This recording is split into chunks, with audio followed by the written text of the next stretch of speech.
On the eastern edge of the Rocky Mountains is Boulder, Colorado, a city of 100,000 people known for the beauty of its surroundings, the healthy lifestyle of its residents, and its commitment to environmental conservation.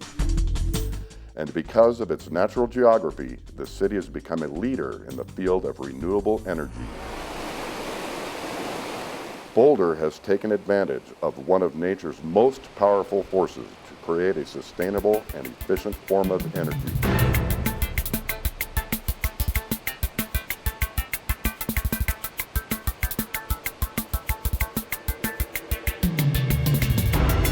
Snow falls on the high peaks of the Continental Divide and melts in the spring, filling reservoirs within the 40 square miles of the Boulder Creek watershed. Nearly 18,000 total acre-feet of water stored in the reservoirs or directly diverted from stream flows is delivered by gravity through miles of various sized pipelines to the city's Batasso Water Treatment Plant, then into Boulder. As water travels down the pipelines to elevations that are thousands of feet lower, excess water pressure develops, and for nearly 80 years, Boulder used pressure-reducing valves to dissipate the excess energy of the water. That all changed in the early 1980s after Boulder's City Council approved the development of a hydroelectric program.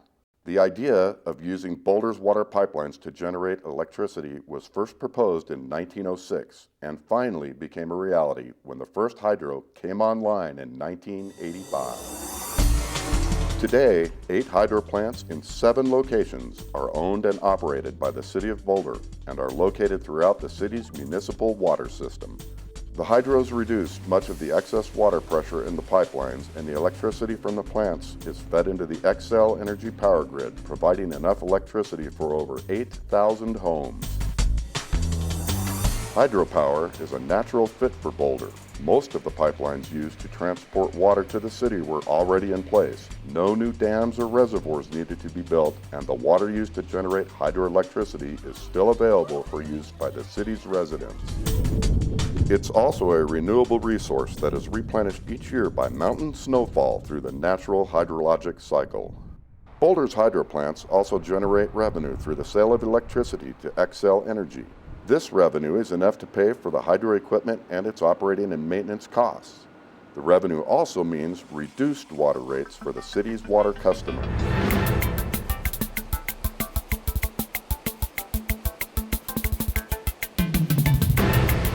Hydroelectric turbines convert the energy of flowing water into rotating mechanical energy, which then turns a generator.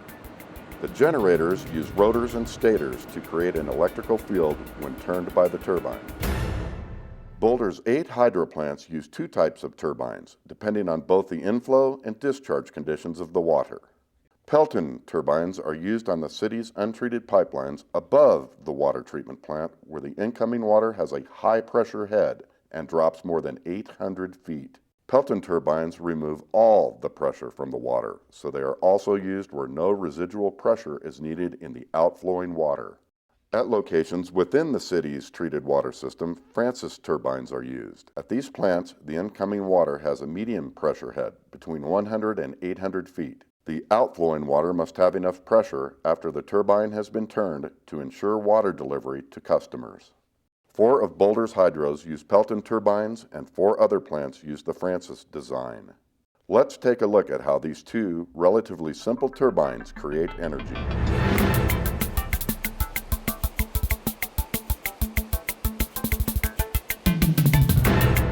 Pelton turbines are very compact in size for the power output. The water flow is controlled by needle valves, which direct water into buckets on a runner. The water hits the center of each bucket on a flow splitter, so there is equal force on both sides of the buckets. After the water has turned the runner and has no remaining pressure, gravity carries it out of the buckets and into an open area called a tail race. Another advantage of the Pelton turbine is its ability to start up extremely fast through the use of a deflector and a speed-regulating governor, thus providing electricity to the grid much quicker than a gas or coal-fired plant.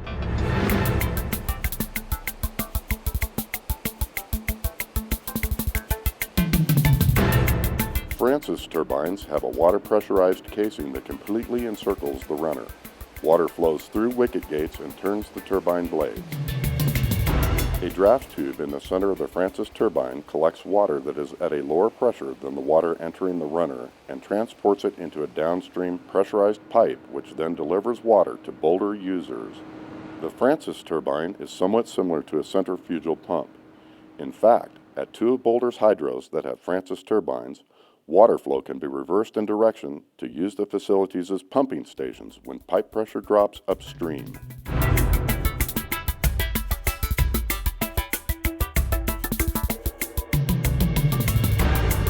Boulder's hydro plants use relatively simple mechanical but complicated electrical and control equipment. Each hydro station has local and remote control that can start and stop the units on command or when abnormal conditions arise. Boulder has installed an extensive fiber optic and radio communication network which connects all of the facilities. Operators monitor and control the hydro operation 24 hours a day, either at the hydro sites or remotely from the Batasso water treatment plant.